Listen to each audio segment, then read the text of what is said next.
No matter what website you go to, Sorry Baby is currently one of the highest rated movies of 2025 so far. It was picked up by A24 at this year's Sundance, which is where I got to see the movie. I got to see this earlier than a lot of people, and I understand where people are coming from that do love this movie. I think a lot of people will connect to it. I think it handles certain aspects of the situation it is tackling pretty well, and I'm not going to sit here at my desk and pretend like I have any clue what it's like to experience the thing that this character experiences in the movie, because I have no experience with that. And I know I'm talking pretty vague, but if you haven't seen the movie, I am still going to talk about the film in a very non-spoiler kind of way. So a lot of this video, it's going to feel like I'm talking around something, and I felt like there was part of me that wanted to just say what it is in this review, because the film itself is about a very specific event, and it is kind of told in a way where you think you might know what's happening, but it's still used as a big reveal in the movie.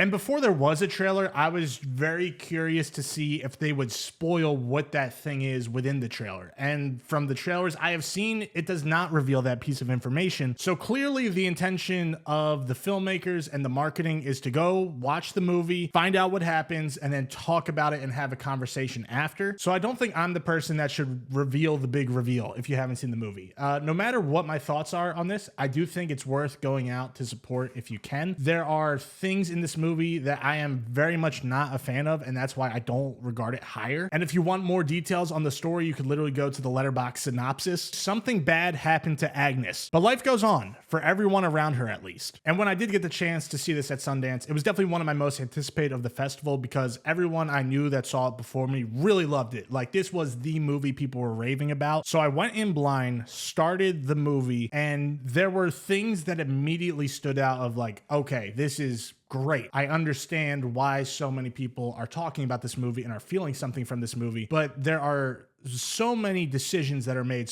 One very huge one that I will get to that annoys me so much that it ruins a lot of the film for me. So we'll dive into the positives first. And like I said, I do not intend on spoiling the movie. I'm going to be very vague a lot of times when I talk about certain things, but if you've seen the movie, you're going to know exactly what I'm talking about. And I'm going to do the very best I can to explain what blew me away in this movie and what really pissed me off. Because I think the one thing that this film does that everyone that sees it will be impacted by is the sequence where everything clicks. Like, you understand what's going on. Everything about it is perfect. There is a time lapse on a tripod that happens, and then it's just a simple ride home. And it is one of the most powerful sequences of not only this year, but of the past couple years in movies. It is directed, performed, and blocked perfectly. And I think a lot of movies that get remembered for years on end is because they have a moment like this in the film where everyone that sees it will let that sit with them for a long time. I don't see many people watching this movie and forgetting this sequence play out. It is that good. It is a scene that will leave everyone that watches it with a pit in their stomach immediately. And if I had to guess, Eva Victor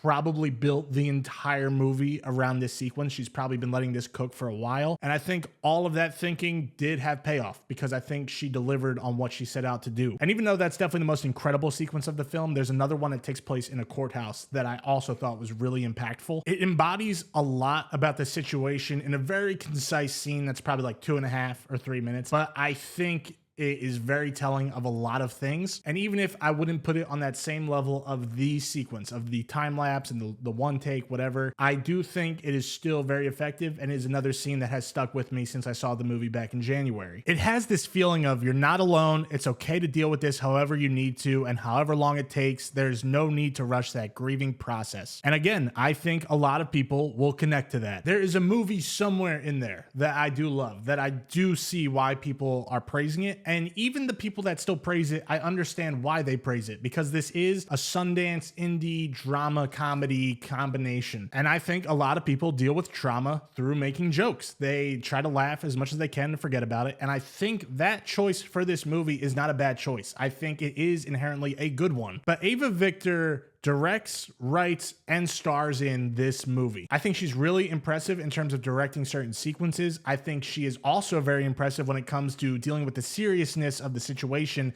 and portraying the sadness of the character. But when it comes to the comedy, especially the way the comedy is written, this type of humor I cannot fucking stand. And I understand that comedy is more subjective than any other thing in art, right? Like, Beavis and Butthead. A lot of people think it's genius. A lot of people think it's stupid. Some people think The Phoenician Scheme is the funniest movie of the year. And there's some people out there that think both of those things are funny, and there's some people out there that think both of those things are not funny. And there are very few times where there is one aspect of a movie that annoys me so much that it kind of ruins a lot of the overall film for me, because there are powerful moments in this movie. And I do think that approach to comedy and blending it with the traumatic moments makes it an easier watch for somebody that needs to watch this movie, right? Like people that feel like they need to be spoken for. If you've experienced something like this and you go to watch this movie, they're doing it in a way that like acknowledges you and makes you feel more comfortable. And I think that's great. Those are the people that need the movie the most. And I think for a lot of them, it will be successful. But when I'm watching two friends on a couch talk about the most unfunny things I have ever listened to, I can't help it. I'm not the type of person that's going to pretend I find something funny that I don't think is funny. I understand why this kind of humor would play really well with a Sundance audience particularly. And I don't mean that as a diss at people that go Sundance. I'm one of those people. I love Sundance movies. There's a lot of movies that people don't find funny that I do. But I think it would be fair to say that that type of audience is more into a certain type of humor that a lot of people aren't. There's kind of like the snobby New Yorker tone to it that can still be funny. Like I do think there are people that do that kind of awkward humor, but it's at least well written and funny. And if this is supposed to be the funniest movie of the year, we are fucking doomed as a society. And if somebody loves this kind of humor, I'm not surprised that they love the movie, and they probably live in Bushwick. But that humor just deflates a lot of the things I would praise about the movie otherwise. Because I think Eva Victor is clearly talented behind the camera. I think she's clearly good at writing dramatic moments. Based off the stuff I've seen from her online, I don't see her pivoting to a more serious type of movie. She seems like she wants to be in that comedy kind of world. I could see her making a lot more comedies with this type of humor, and she'll kind of build up a cult fan base saying she's one of the best filmmakers working today.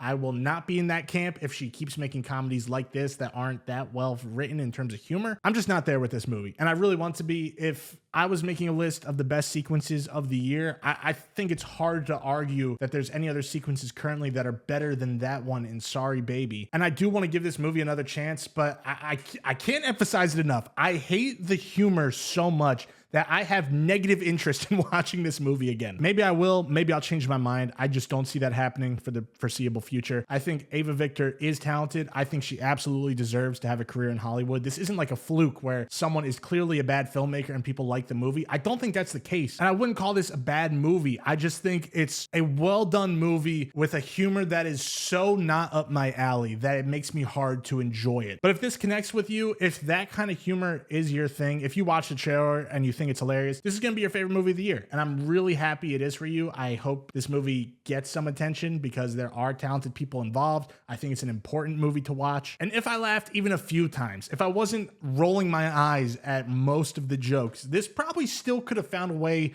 to be in my top 15-ish of the year, because there are so many things I do like about it. But I don't think I even chuckled one time. And when that happens, it's hard, right? Especially when there's so many shots at the dartboard and they're all missing for me personally. It's hard to recover from that. But if it sounds like it's up your alley, please go support Sundance movies. It's very important. A lot of people are going to love this. If you're the type of person that isn't into this kind of humor, I don't see you really liking this movie, but I still think it's worth giving a shot. So this is Chase. Thank you so much for watching as always. I do appreciate it. And be sure to subscribe so you don't miss what does end up making my top 10 movies of 2025 list.